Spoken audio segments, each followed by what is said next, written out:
Muy buenas tardes, bienvenidos de nuevo a Negocios Televisión. Comenzamos el espacio de repaso de las noticias del día, pendientes de la actualidad, de la última hora también, por supuesto, de las noticias más destacadas del día de hoy, mirando la nueva escalada en Líbano, las declaraciones el día de hoy por parte del líder de Hezbollah, Hassan Nasrallah, hablando de que Israel ha cruzado todas las líneas rojas. Precisamente mientras hablaba Nasrallah ha habido explosiones sónicas, bombarderos, cazas israelíes que han sobrevolado el cielo de Beirut. Vamos a mirar también a la respuesta por parte de Irán. Hossein Salami, el jefe de la Guardia Revolucionaria Islámica, habla de una respuesta aplastante a Israel. Enseguida les contamos precisamente cómo está la situación en Oriente Medio, pero vamos a mirar también a la campaña en Estados Unidos, a Donald Trump, al hackeo precisamente, de que algunos culpan a Irán. Vamos a mirar también a la OTAN con Jens Stoltenberg, que se despide lanzando un serio aviso. Dice que hay que pagar el precio de la paz, mientras vamos a mirar también a palabras por parte del presidente de la Duma, Vyacheslav Volodin, de la Duma estatal rusa. Habla del Parlamento Europeo, que hoy, por cierto, aprobaba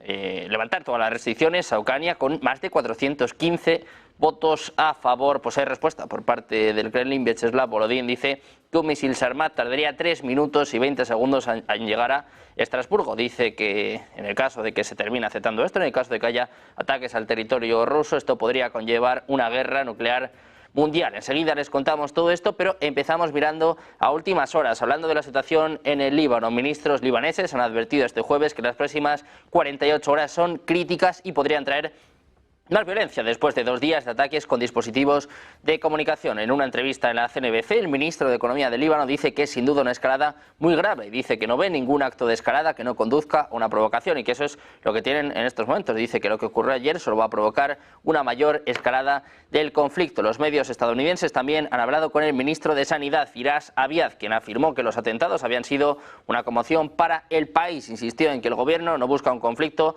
mayor en la zona, pero afirmó que los acontecimientos de los últimos días están lejos de una solución diplomática.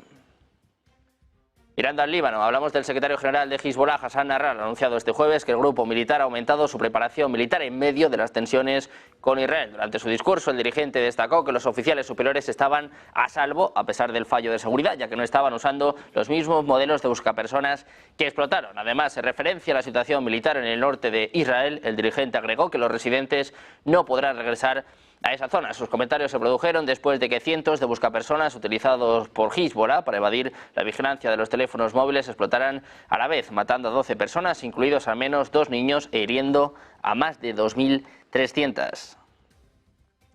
También miramos en este caso a un portavoz del gobierno israelí, enfatizado este jueves durante una conferencia de prensa en Tel Aviv, que Israel está preparado tanto para la defensa como para el ataque en su frontera al norte con el Líbano. Cuando se le preguntó sobre la preparación de Israel para operaciones terrestres contra Hezbollah, dice que el primer ministro ha dicho que el cambio en el equilibrio de fuerzas en su frontera norte es necesario. Israel está respondiendo con fuerza a esta agresión de Hezbollah. Dice que van a utilizar todos los medios necesarios para restablecer la seguridad en su frontera norte y para que sus ciudadanos regresen sanos y salvos a sus hogares. Es lo que añadía este portavoz. Hoy temprano, un funcionario no identificado del cuerpo de la Guardia Revolucionaria de Irán anunció que tomarían represalias en los próximos días contra Israel por los ataques a sus fuerzas en Siria y a Hezbollah en el Líbano.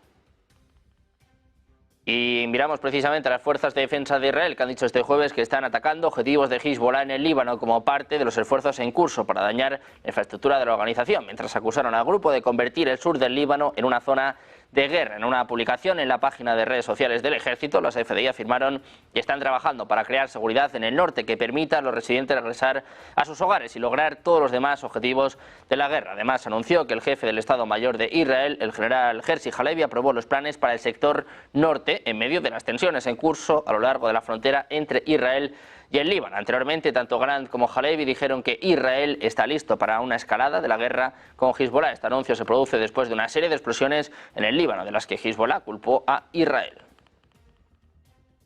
Precisamente mirando a Israel les contamos que los buscapersonas que explotaron este martes por todo el Líbano en uno de los 2 ataques contra miembros de Hezbollah habrían sido activados por Israel con un mensaje haciéndose pasar por los líderes del grupo chiita, es lo que señalan 3 funcionarios de inteligencia y defensa a The New York Times. De acuerdo con el periódico, se trataría de una compleja operación de inteligencia del Mossad que involucraría empresas fantasma controladas por agentes israelíes que fabricaron los dispositivos. Según las personas consultadas, los militantes de la organización recibieron un mensaje de texto en árabe segundos antes de la detonación. El aviso llevó a los usuarios a sostener los beepers cerca de sus caras por unos instantes mientras se escuchaba un pitido. El SMS provocó que las baterías de los buscapersonas se sobrecalentaran y encendieran el explosivo tetranitato de pentaeritrol, también conocido como pentrita, que supuestamente había sido colocado por agentes de Mossad.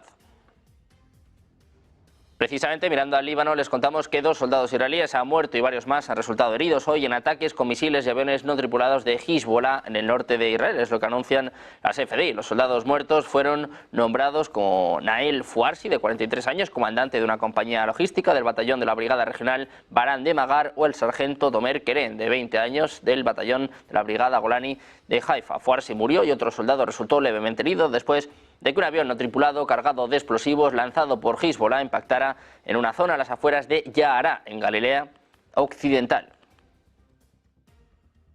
También miramos a Irán, en este caso al mayor general Hossein Salami, comandante del cuerpo de la Guardia Revolucionaria Islámica de Irán. Ha prometido este jueves que dará una respuesta aplastante a Israel después de los últimos acontecimientos en la región. En un mensaje al líder de Hezbollah, Hassan Nasrallah, el comandante ha afirmado que Israel no había logrado ninguno de sus objetivos en Gaza. Insistió en que Tel Aviv había recibido golpes contundentes de la resistencia. Por otra parte, elogió la resistencia libanesa, en particular en la defensa del pueblo oprimido de Palestina y de Gaza. Salami destacó los recientes fracasos israelíes, incluso durante las operaciones de Aerbaen. Señaló que Israel ha recurrido a tácticas cobardes ante la derrota militar.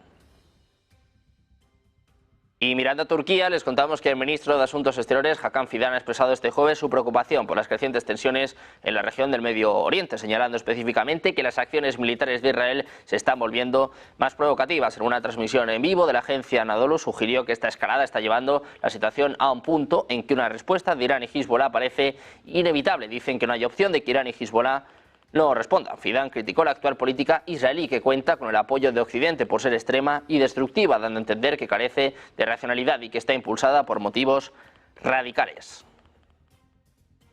Y de Turquía pasamos a mirar a Estados Unidos, al Pentágono, que está preocupado por el posible estallido de una guerra entre Israel y el Líbano, después de la ola de explosiones de buscapersonas y otros dispositivos electrónicos con la que Tel Aviv infligió un ataque al grupo Hezbollah, es lo que reporta The Wall Street Journal. El temor a posibles acciones de Israel contra Hezbollah ya existía entre las autoridades de Estados Unidos antes de la serie de detonaciones en todo el Líbano, de las que el gobierno libanés y el grupo culparon a Tel Aviv. El lunes, un día antes de que empezaran las primeras explosiones, el secretario de Defensa de Estados Unidos, Lloyd Austin, afirmó en una reunión en el Pentágono que el país hebreo podría lanzar pronto una ofensiva contra el país vecino. Sin embargo, con el reciente ataque, las preocupaciones en Estados Unidos han aumentado. Decían que están muy preocupados porque esto se salga de control. Otros funcionarios también expresan inquietud por el aumento de las tensiones en Oriente Medio, pero destacaron que aún no han visto ningún indicador de una invasión inminente.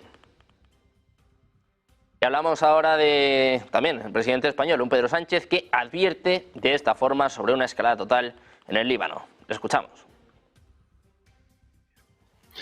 Además, hoy el riesgo de escalada ha vuelto a aumentar peligrosamente, lo veníamos comentando el presidente Abbas y yo mismo, en el Líbano, por lo que tenemos que hacer un nuevo y firme llamamiento a la contención, a la desescalada, a la coexistencia pacífica entre países, en definitiva, a la paz. Y volvemos a mirar al Líbano. El ejército de Israel ha bombardeado a primera hora de este jueves edificios militares y un almacén de armas supuestamente usados por Hezbollah en el sur del Líbano, en pleno repunte de las tensiones tras 2 días de explosiones coordinadas de dispositivos de comunicaciones del grupo. Durante la noche, aviones de combate de la Fuerza Aérea han atacado edificios militares en Hezbollah, en las áreas de Senin, Al-Taiba, Bleida, Misar al-Jabal, Aitarun y Kafarkila, en el sur del Líbano. Es lo que afirma el ejército a través de un comunicado. Así ha recalcado que sus aviones han atacado además un almacén de armas usado por la organización en el área de Al-Yam. Agrega que también ha atacado con artillería múltiples zonas en el sur del Líbano, sin que Hezbollah se haya pronunciado hasta ahora sobre estos incidentes. Precisamente este jueves, la Dirección General de Aviación Civil del Líbano ha ordenado a las aerolíneas que operan desde el aeropuerto de Beirut que informen a los pasajeros que salen del país que los buscapersonas y los walkie-talkies están prohibidos en los vuelos. La prohibición se aplica tanto al equipaje facturado como a los artículos de mano, y los funcionarios advirtieron que dichos dispositivos serán confiscados en el aeropuerto. Hablamos también de Taiwán. El equipo de seguridad nacional está prestando gran atención a la detonación de miles de buscapersonas dirigidos contra Hezbollah en el Líbano. Es lo que apunta el ministro de Defensa después de que una empresa taiwanesa fuera vinculada a la producción de los buscapersonas. Gold Apollo, con sede en Taiwán, afirmó que no fabricó los dispositivos utilizados en el ataque y que fueron fabricados por una empresa con sede en Budapest que tiene licencia para utilizar su marca.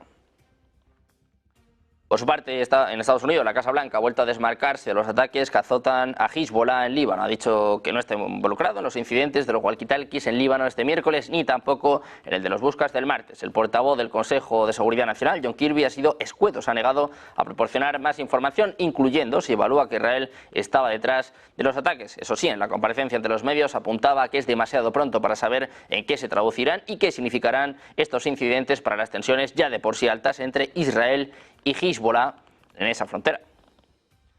También miramos a Corea del Norte. Les contamos que ha lanzado más de 160 globos cargados con basura hacia Corea del Sur este miércoles por la noche. Estos han dejado caer decenas de fardos de basura a lo largo del noreste del país. Es lo que anunciaba el Estado Mayor Conjunto. Según sus responsables, han descubierto cerca de 30 bultos de basura en el norte de la provincia de Gyeonggi, que circunda Seúl, y en el área metropolitana, procedentes de los lanzamientos que se iniciaron el miércoles por la tarde y continuaron durante la noche. Los fardos contenían basura doméstica como papel, botellas de plástico y otras piezas, mientras que no se encontraron sustancias peligrosas. Desde finales de mayo, Corea del Norte ha lanzado miles de globos con basura hacia Corea del Sur en 21 ocasiones en represalia por el envío de folletos propagandísticos anti-Pyongyang a través de la frontera por parte de sectores norcoreanos y de activistas en el sur.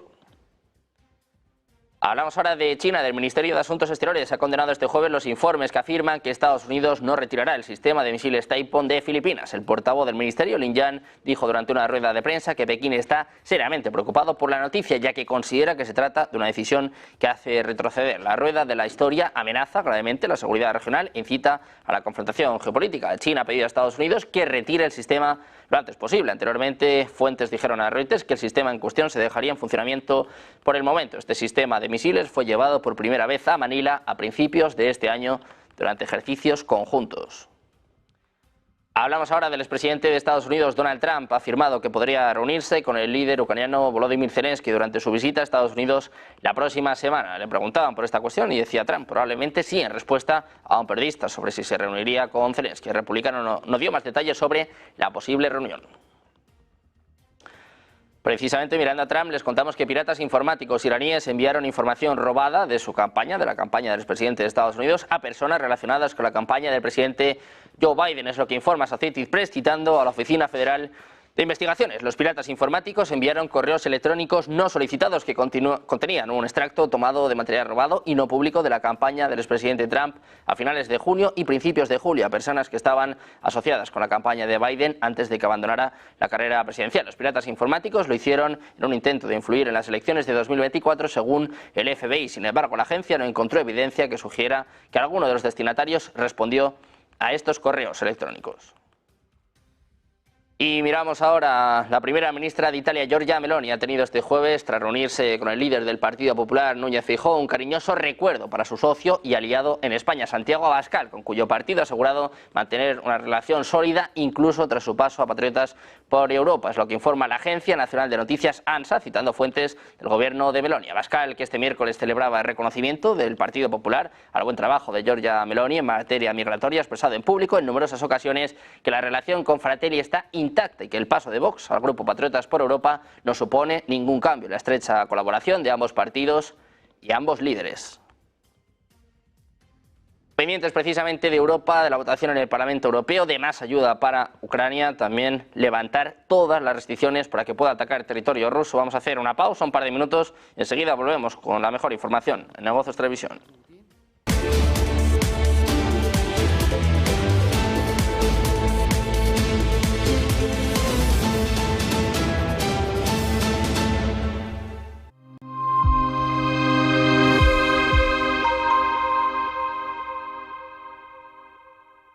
Pensamos que el ciclo económico sigue siendo robusto y por lo tanto es un buen momento para tomar riesgo en renta variable. Bajo esta coyuntura, estos son los 3 factores a monitorizar en el tercer trimestre del 2024. En primer lugar, tanto los fundamentales como los análisis técnicos apoyan a los activos de riesgo. Las economías muestran resiliencia y la inflación es persistente, pero también gestionable. En segundo lugar, China se encuentra en un periodo de estabilización controlada. Existen señales claras de recuperación, pero es muy importante que los responsables políticos continúen apoyándola. Y por último, en tercer lugar, dada la dispersión en los mercados, este es un buen momento para las operaciones tácticas. Las empresas estadounidenses de mediana capitalización y los bonos convertibles son una buena opción en este sentido. Y desde una perspectiva sectorial, nos gustan la tecnología y las finanzas.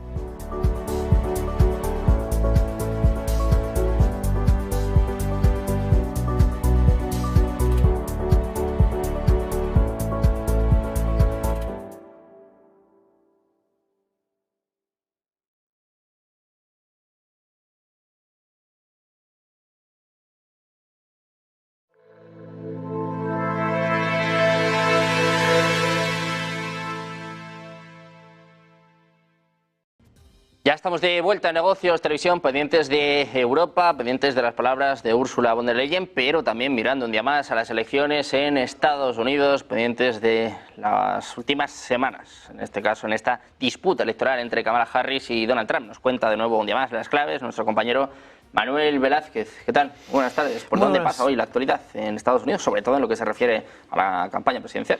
En efecto, hoy tenemos actos de los dos candidatos y Joe Biden, el primero de todos en debutar, pero vamos a comenzar hablando de Kamala Harris, la candidata demócrata a la presidencia. Participa en un acto virtual en presencia de la archiconocida presentadora Oprah Winfrey, un acto que se celebra en Michigan y que tiene el objetivo de conseguir votos de la comunidad afroamericana en las urnas. En esta transmisión denominada Unite for America participan más de 140 grupos de estados clave como Pensilvania, Georgia o Michigan y que han ayudado a recaudar, ojo, más de 20 millones de dólares para la campaña de Harris. Y el candidato republicano Donald Trump en un evento en Washington sobre la lucha contra el antisemitismo, que se va a dirigir en este caso hacia la cumbre del Consejo Israelí-Estadounidense. En él va a intervenir en la conferencia Luchando contra el antisemitismo en América, en el que se espera que Donald Trump lance un mensaje de apoyo incondicional a Israel y de nuevo muestre su rechazo a algunas posiciones que han mostrado en los últimos tiempos tanto Joe Biden como Kamala Harris. Y el presidente estadounidense Joe Biden, un día más en Washington en busca del voto latino. Interviene en la gala de clausura de la conferencia anual del Instituto del Caucus Hispano en el Congreso, en la capital. Biden, que está haciendo esfuerzos por captar el voto latino, curiosamente desde que abandonó la carrera presidencial se ha multiplicado el registro de este tipo de electores. La organización Voto Latino dice haber aumentado un 200% el registro de nuevos electores desde que Harris asumiera la candidatura para la presidencia y a habitar la Casa Blanca. Concretamente han ganado unos 112.000 nuevos votantes, más de la mitad de los cuales son menores de 30 años.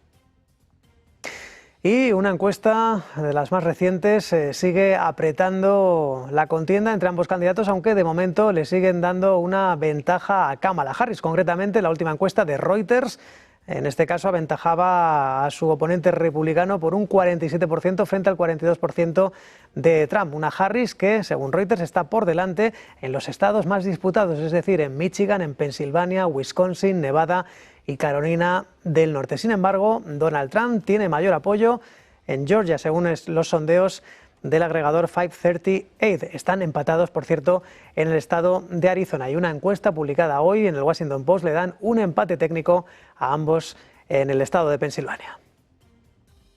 Esto es lo más destacado, Sergio. Por cierto, que Donald Trump puede, a partir de hoy, vender sus acciones de Trump Media Technology, en la que, recordemos, tiene el 65% del capital debido a una cláusula tras su salida a bolsa en marzo.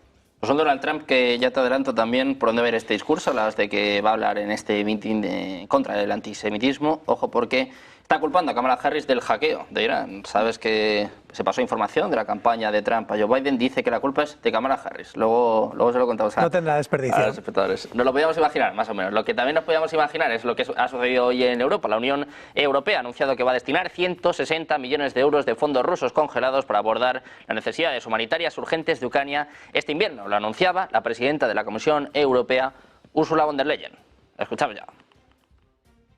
And today I can announce that we will make an additional amount of close to 160 million euros available for this winter.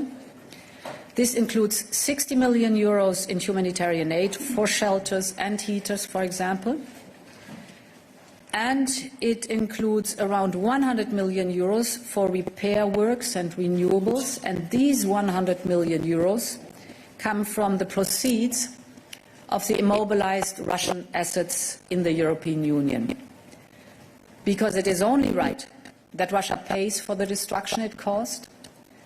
We know that more is needed, so we must keep transferring part of the proceeds from immobilized Russian assets to Ukraine's. Y Europa, pasamos a la OTAN. Hablamos de palabras el día de hoy por parte de Jens Stoltenberg. Se despedía de su cargo y decía que la actual estructura militar de la OTAN no será suficiente para proteger a la alianza mientras se prepara para las acciones cada vez más ofensivas de Rusia. El propio secretario general de la OTAN, en esta despedida que ha tenido lugar en el día de hoy, hablaba también de que debemos estar dispuestos a pagar el precio de la paz. Dice que cuantos más fondos tengamos, más fuerte será nuestra defensa, más eficaz será nuestra disuasión y mayor será nuestra seguridad. Escuchamos la despedida de Stoltenberg.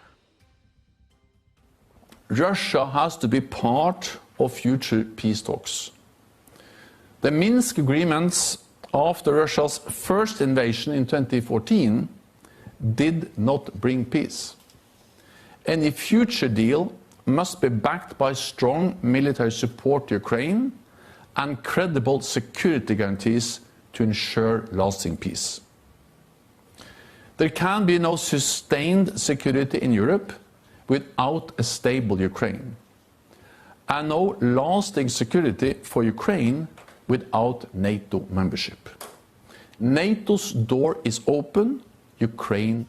Y hablamos ahora de la India. Les contamos que los proyectiles de artillería vendidos por los fabricantes de armas indios han sido desviados por clientes europeos a Ucrania y Nueva Delhi. No ha intervenido para detener el comercio a pesar de las protestas de Moscú, es lo que apunta la agencia Reuters, según 11 funcionarios de los gobiernos indios y europeos y de la industria de defensa, así como un análisis de Reuters de datos aduaneros disponibles comercialmente. La transferencia de municiones para apoyar la defensa de Ucrania contra Rusia se ha producido durante más de un año, según las fuentes y los datos aduaneros. Las regulaciones indias de exportación de armas limitan el uso de armamento al comprador declarado, que corre peligro de que se cancelen futuras ventas si se producen transferencias no autorizadas. El Kremlin ha planteado la cuestión en al menos 2 ocasiones, incluida una durante una reunión en julio entre el ministro de Asuntos Exteriores ruso, Sergei Lavrov, y su homólogo indio, según apuntan 3 funcionarios. Ira en Rusia por municiones de la India que llegan a Ucrania. Volvemos a mirar a Europa. El Parlamento Europeo ha pedido este jueves a los 27 retirar las restricciones que pesan contra el gobierno ucraniano para que pueda golpear, dicen de forma legítima, el territorio ruso con armas suministradas por países occidentales. En una resolución adoptada con 425 votos a favor, 131 en contra y 63 abstenciones, los eurodiputados han indicado que si no se levantan estas medidas, Ucrania no podrá ejercer por completo su derecho a la autodefensa y seguirá expuesto a sus ataques contra la población y su infraestructura. Asimismo, la Eurocámara ha subrayado en un comunicado que la entrega insuficiente de munición y las restricciones sobre el uso de armas de alguna forma están mermando los esfuerzos realizados hasta la fecha, por lo que lamentan las disminuciones de las ayudas militares a Ucrania por parte de los países del bloque comunitario. Y hablamos ahora de Rusia. El presidente de la Duma estatal rusa, Vyacheslav Volodin, ha advertido este jueves que un misil ruso Sarmat podría llegar a Estrasburgo en 3 minutos y 20 segundos después de que el Parlamento Europeo, como les contábamos, adoptara una resolución que pide a los Estados miembros de la Unión Europea que permitan a Ucrania utilizar armas de largo alcance contra Rusia. Decía Volodin, si algo así ocurre, Rusia responderá con dureza y con armas más potentes. Decía además, nadie debería hacerse ilusiones a este respecto. Decía además que lo que pide el Parlamento Europeo conduce a una guerra mundial con el uso de armas nucleares. Instaba al Parlamento Europeo, además, a disolverse. También miramos al presidente ruso, Vladimir Putin, que ha dicho este jueves que Rusia estaba incrementando la producción de aviones no tripulados en cerca de 10 veces, a casi 1,4 millones este año, para asegurar que las Fuerzas Armadas rusas obtengan la victoria en Ucrania. Decía Putin, en total, en 2023 entregaron a las Fuerzas Armadas unos 140.000 vehículos aéreos no tripulados de diversos tipos. Este año está previsto que la producción de drones aumente considerablemente. Para ser más precisos, decía Putin, casi 10 veces más. Precisamente el propio Putin ha ordenado la firma de un acuerdo de asociación estratégica integral con Irán, objeto de nuevas sanciones occidentales por el supuesto suministro de misiles balísticos a Moscú. El líder del Kremlin ha expresado su confianza en que el mandatario iraní Masoud Pezeshkian realice una visita de Estado a Rusia, durante la que se espera que se firme el gran acuerdo interestatal encaminado a convertir las relaciones en una asociación estratégica integral. Y seguimos mirando a Rusia. Les contamos en este caso que la portavoz del Ministerio de Asuntos Exteriores, María Zaharova, ha subrayado este jueves que Moscú debe crear sus propios modelos de inteligencia artificial para contrarrestar a Occidente. En su intervención en el Foro de Mujeres Euroasiáticas, Zaharova ha afirmado que el uso de modelos de inteligencia artificial creados en entornos socioculturales diferentes al suyo, donde se utilizan datos ideológicamente diferentes para entrenar grandes modelos lingüísticos, crean el peligro de estar sujetos a una influencia extremadamente destructiva. Insiste en que esta tecnología conduciría a una mutación en la sociedad rusa. Por este motivo, la portavoz pidió la creación de modelos de inteligencia artificial dentro de Rusia, ya que la tecnología se situaría en el contexto cultural, histórico y moral correcto. Los inmigrantes ilegales no podrán casarse o usar servicios bancarios en Rusia una vez que entre en vigor un nuevo registro para el cómputo de extranjeros irregulares que se hallan en este país. Es lo que informaban hoy medios locales. Según el diario Kommersant, el respectivo documento está siendo elaborado. Una vez inscritos en el registro, estos ciudadanos no podrán conducir, utilizar los servicios bancarios, registrar propiedades, contraer matrimonio o disolverlo, ni tampoco inscribir a sus hijos en guarderías o en escuelas. El presidente ruso firmó en agosto una ley que desglosa las obligaciones que deben cumplir los extranjeros que quieran residir en el país.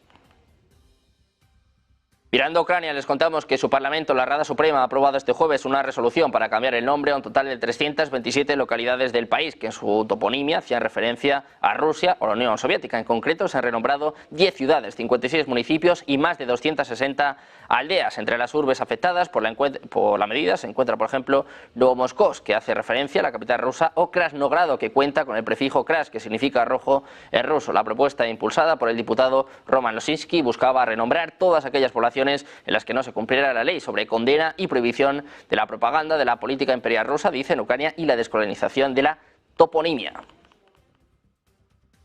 Miramos también a lo que ha sucedido hoy en el Parlamento Europeo. También se ha aprobado el reconocimiento de Edmundo González como legítimo y democráticamente elegido presidente de Venezuela. La resolución que ha salido adelante pide también una orden de arresto internacional contra Nicolás Maduro por crímenes contra la humanidad ante las graves violaciones de derechos humanos que ha llevado a cabo. Vemos este momento del Parlamento Europeo en torno a Venezuela.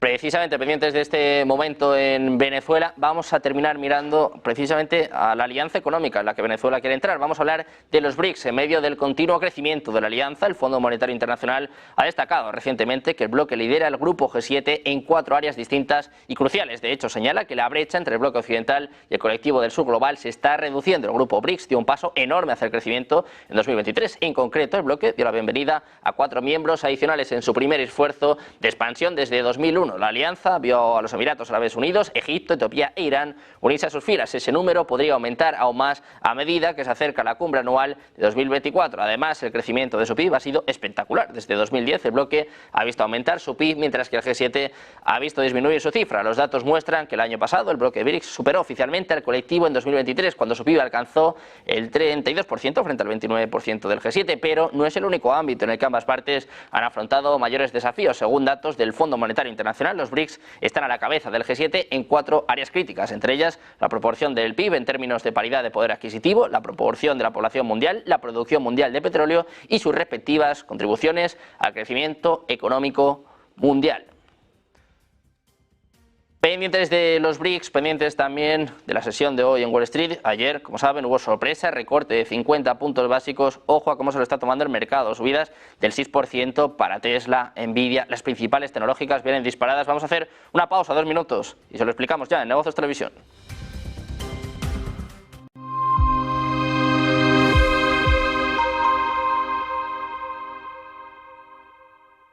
Dunas Capital es una compañía reconocida